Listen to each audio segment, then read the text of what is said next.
परेशान है। हमारा एहतराम की वो है मैडम, उसका क्या किया कि उसका प्रॉपर्टी अपना फैमिली आ रही है, उसको मृत्यु दिखा दिया। मेडिसा के पास का मुझे जिंदा है, लेकिन नंबर ही है वो जिन्हें काम ना मरी है, ये बड़ा वो भारी है।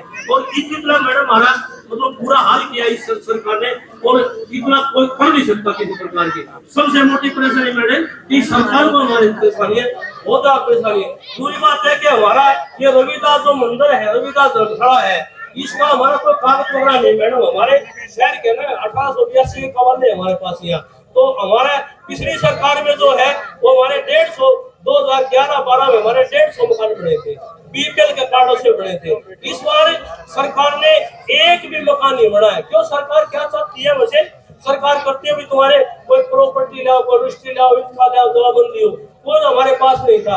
हम पहले दादा ला जमीन हमारी, उस पर हम बैठे, सरकार ने हमारा थोड़ा बहुत। पूरी बात एक और है कि सरकार ने हमारा इतना बहुत टार्चर किया गया है, इतना टार्चर आदमी कर नहीं सकता। हमने अपने समाज के लिए, अपने दादरी की जनता के लिए, अपने भाइयों के लिए बहुत ज्यादा हमें लड़ाई लड़ी है। हमने सरकार को, मुख्यमंत्री को मेन चौराहे पर मेरे पार्षद साथियों के साथ, पप्पू भाई मेरे मौजूद है, हमने इनके वो काले झंडे दिखाए हैं। हमने नगर परिषद में हमने मेरे साथियों के साथ हमने धरना प्रदर्शन भी किया है। एक हफ्ते तक हम कोर्ट में भूखे मरे, फिर भी हमारा सरकार ने कोई किसी प्रकार की कोई सुनवाई नहीं की किसी प्रकार की। और दूसरी बात देखें मैडम, इस बात से परेशान है कि जैसे हमारा रविदास मंदिर है, उसके हमारे पास कोई रजिस्ट्री नहीं किसी प्रकार की। मैडम हमारी ग्रांट वगैरह आती है ना, तो उस टाइम के ऊपर क्या करते थे, तुम्हारी रजिस्ट्री लाओ मैडम, वो भी हमारा कोई समाधान किया जाए इस प्रकार। और एक और है मैडम कि सरकार कितनी तंग करती है, कितने मिनट के मैडम मेरे को टॉर्चर करने के लिए सरकार ने, मैं 35 साल की कमाई करके और मेरी वो 35 साल की कमाई करके नौकरी करके मैंने छोटी सी मेरी झोपड़ी बनाई थी। भाई पप्पू जी मेरे साथ मौजूद है। सरकार ने मेरी झोपड़ी फोड़ने का भी काम किया है सरकार ने, और मैंने उपायुक्त को मैंने क्या कसूर किया कि आप कांग्रेस के अंदर हो, आपकी यही कसूर है भाई, आप कांग्रेस हो। मेरे को इतना मैडम नहीं, हमारा सरकार ने क्या किया कि 2 अप्रैल 2018 में हमारा संविधान तोड़ने का काम किया। हमने भी उस टाइम है ना बहुत ज्यादा वो संघर्ष किया, और मैडम मेरे ऊपर सब सरकार ने इतना दाद दिया, मेरे ऊपर 2 अप्रैल 2018 को मेरे मुकदमा बना दिया और जेल में ठोकने का काम किया सरकार ने। कितना भारी काम किया सरकार ने, बात छोटा नहीं कि भी कि थारी मन की मर्जी है भाई, आपने क्या करना क्या नहीं करना। पूरा समाज बैठा है, ये रविदास समाज बैठा है। एक आदमी ऐसा आएगा तो बार-बार न्यू कहे भी मैं थारा, मैं इतना मेरे वो किससे कौन भाई। आज जो पानी भरा है ना अपने चरखी गेट के ऊपर, वो उस इंसान की देन है। इधर पानी निकल रहा है, वो भी उस इंसान की देन है। एक पब्लिक का एक मेरा प्रतिनिधि अधिकारी था बड़ा, उस अधिकारी ने क्या किया कि हमारे रविदास नगर में 20 साल से खड़ा मैडम पानी खाने का काम किया। तुरंत जब सरकार को पता लग गया, इस गूंगी बेरी निकम्मी सरकार को ये पता लगा कि भी रविदास नगर का ये पानी खड़ा जा रहा है, मैडम उसी टाइम तुरंत प्रभाव से उस हमारे ऐसी समाज के उस बड़े अधिकारी का तबादला चंडीगढ़ कर दिया गया। बड़े शर्म की बात है सरकार के लिए, बहुत शर्म की बात है। तो मैडम ज्यादा समय नहीं लगता है, हम तन मन धन से मेरे पार्षद भाइयों का सभी का मैं रविदास समस्ती का बड़ा शुक्रगुजार हूँ। और मैडम इन्हीं शब्द भाई कोई गलती होगी हो किसी प्रकार से तो सबसे मैडम निकम्मी सरकार है। हमारी बहन बेटियों को मणिपुर के अंदर है नंगा घुमाया गया वहाँ पर, तो इससे पूरी सरकार क्या होती। इन्हीं शब्द भाई मेरी बात को समाज ने सुना बहुत अच्छी तरह से, मैं समाज का शुक्रगुजार हूँ। और सब भाइयों का मैं हाथ जोड़ के कल आने वाली 5 तारीख को बूथ पर खड़े हो जाना। रविदास नगर का बूथ नंबर 902 910 आप ये दिखाना कि पूरी दादरी के अंदर है, आप हाथ खड़े करके दो दादरी में सबसे ज्यादा वोट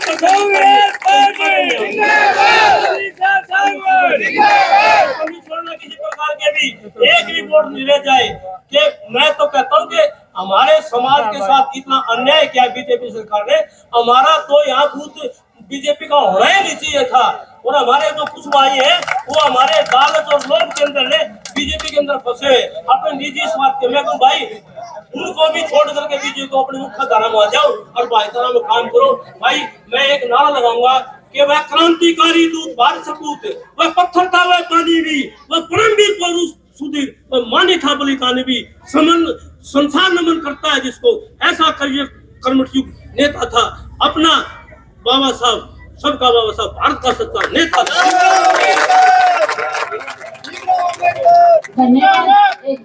धन्यवाद चौहान जी का, जो के दादरी की समस्याएं बताई।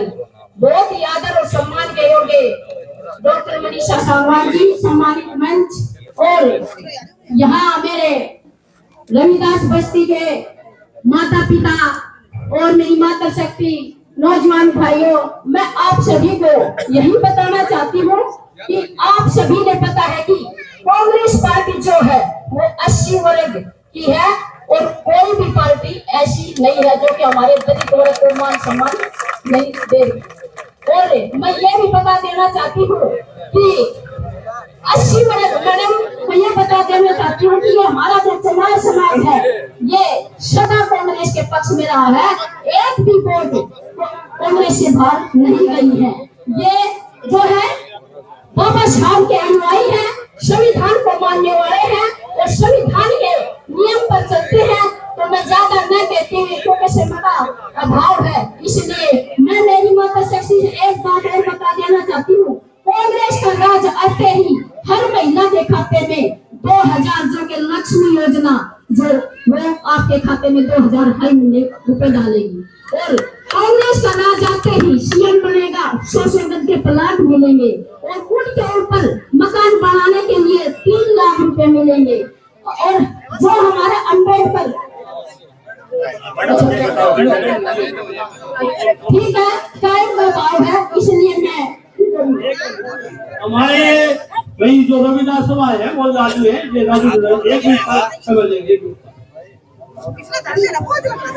सारा ने नमस्कार जी। मेरी मैं पहली बार बोल रहा हूँ, मैंने कदे बोलना नहीं आया। मैं डॉक्टर साहब ये कहता हूँ 80% रावदान सिंह को यहाँ से जिताया था, और अब विश्वास करो आप 90% अब आपको करेंगे और जिता के ही भेजेंगे।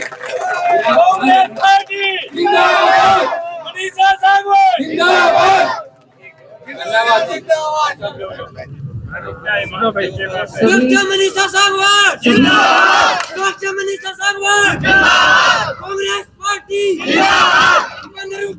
जिंदाबाद। सभी पार्षदगण, यहाँ बैठे सभी कांग्रेस के सीनियर लीडर्स, सम्मानित मंच और मेरे सामने बैठे सभी मेरे पिता तुल्य बुजुर्ग, मातृशक्ति भाइयों बहनों, नौजवान साथियों।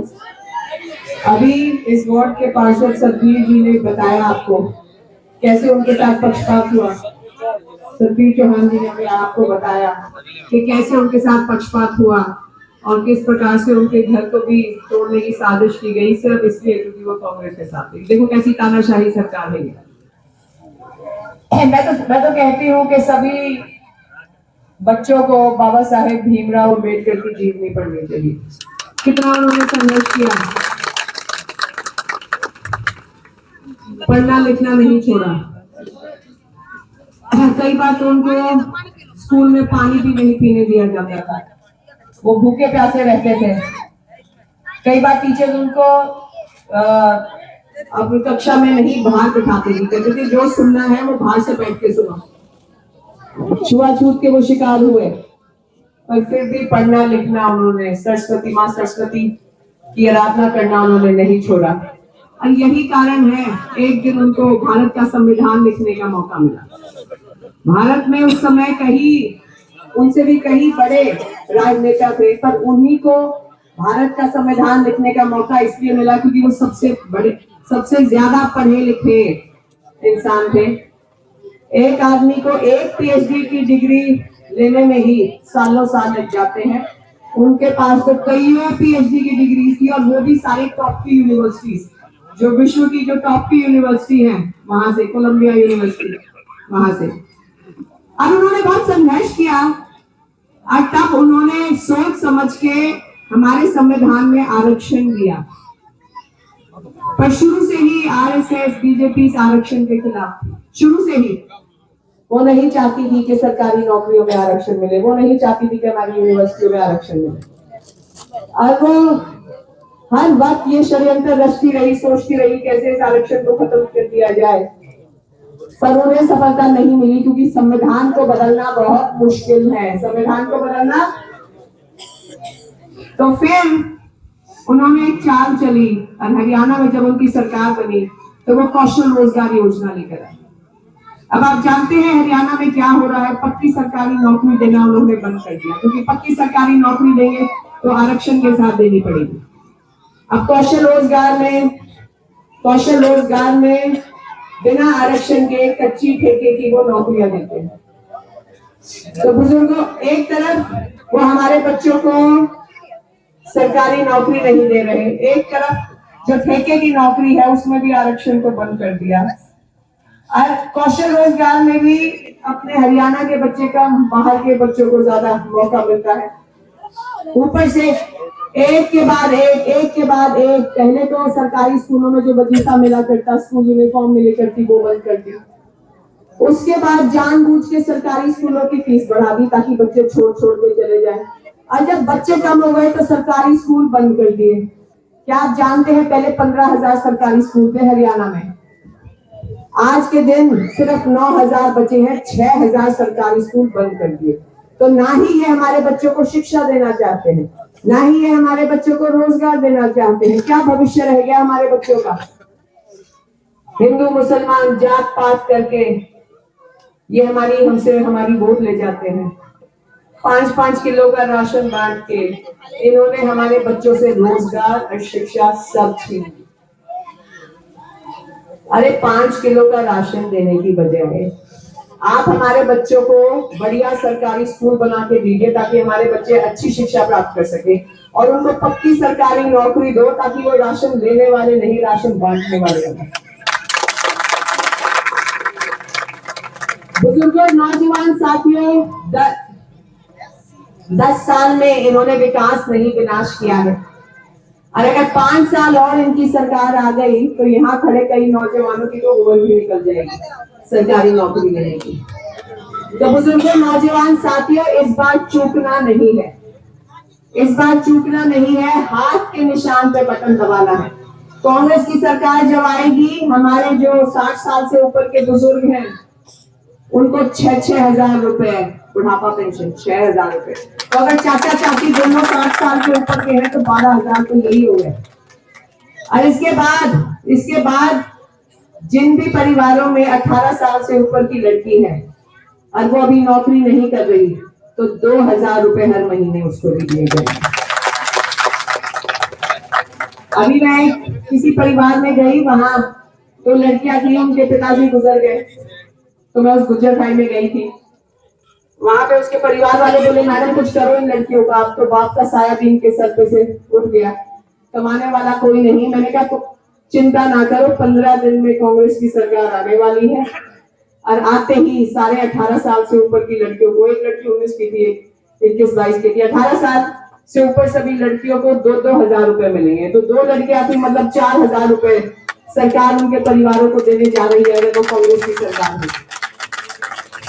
अब बुजुर्गों, नौजवान साथियों, इसलिए मैं कहती हूँ कांग्रेस का हाथ हमेशा हमारी बेटियों के साथ रहा है, हमेशा हमारी बेटियों को सुरक्षा, उनका पालन पोषण किया है कांग्रेस पार्टी ने। बुजुर्गों, नौजवान साथियों, 500 रुपए का सिलेंडर मिलेगा।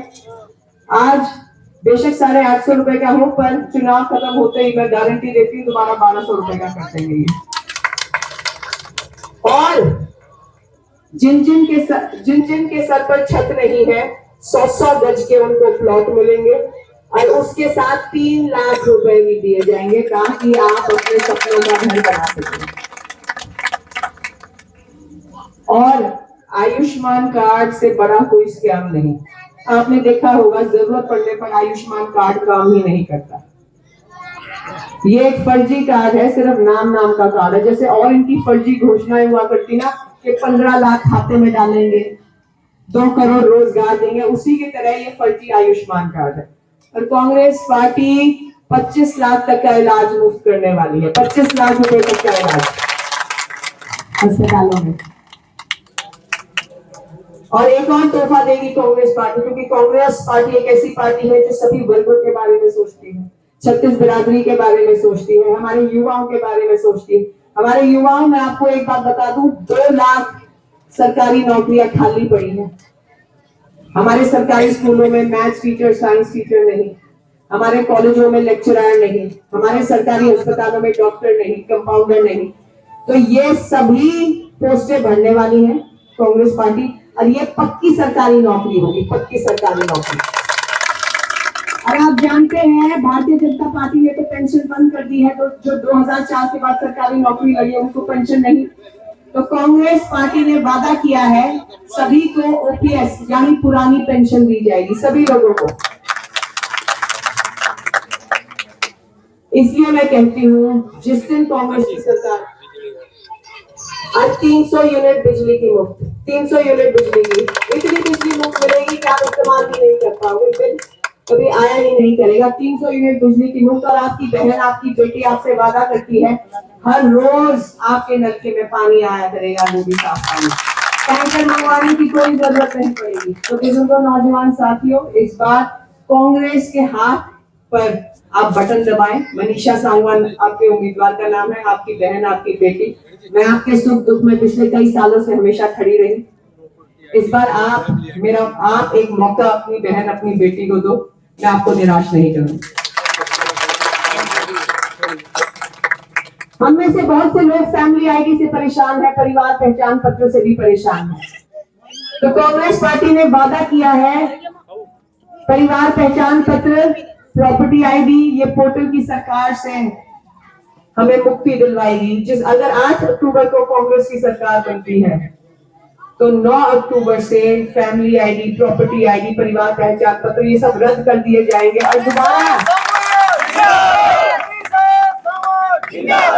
और दोबारा याद है वो समय जब दोबारा इतनी आसानी से पीला राशन कार्ड बना करता है, बुढ़ापा पेंशन बना करती, बस अपना आधार कार्ड देना होता था और एक वोटर कार्ड देना होता। उसी तरह सिर्फ आधार कार्ड से सारे काम हो जाया करेंगे। बुजुर्गों, नौजवान साथियों, ये सुनहरा मौका है, हमें चूकना नहीं है। एक एक आदमी को घर से बाहर निकलकर वोट डालनी है।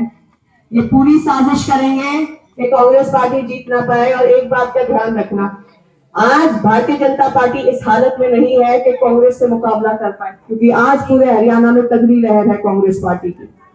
इनके खुद के बड़े बड़े लीडरों ने मना कर दिया है चुनाव लड़ने से। तो इन्होंने अपने कई, जिसे कहते हैं ना, और छोटी छोटी पार्टियां जो इन्हीं के इशारों पर नाचती हैं, उनको मैदान में ये ले आए हैं। चाहे जज्बा हो, चाहे इनेलो हो, ये सारी पार्टियां, ना तो इनको चुनाव जीतना, ना इनकी सरकारें बननी, ये अपने उम्मीदवार खड़े कर रहे हैं केवल और केवल आपकी वोट बर्बाद करने के लिए, केवल और केवल इसलिए ताकि कांग्रेस की वोट बर्बाद हो और भारतीय जनता पार्टी दोबारा सरकार में आ जाए। तो इनका नाम लोगों ने वोट काटू पार्टी रख रखा है। ये वोट काटने के लिए बनी है, सरकार बनाने के लिए नहीं, चुनाव जीतने के लिए नहीं। तो चाहे इनेलो हो, चाहे जजपा हो या कोई और पार्टी हो, असल मुकाबला तो सिर्फ कांग्रेस और भारतीय जनता पार्टी के बीच में है।